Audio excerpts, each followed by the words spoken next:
تكن آياتي تتلى عليكم فكنتم بها تكذبون قالوا ربنا غلبت علينا شقوتنا وكنا قوما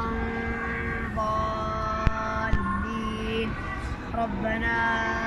أخرجنا منها فإن عدنا فإنا ظالمون قال اخسئوا فيها ولا تكلمون إنه كان فريق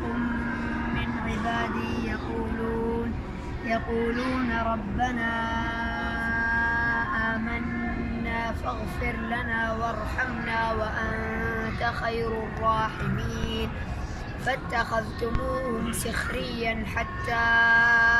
أنسوكم ذكري وكنتم منهم تضحكون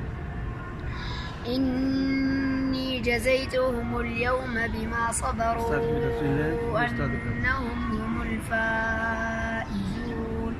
قال كم لبثتم في الأرض عدد سنين قالوا لبثنا يوما أو بعض يوم فاسأل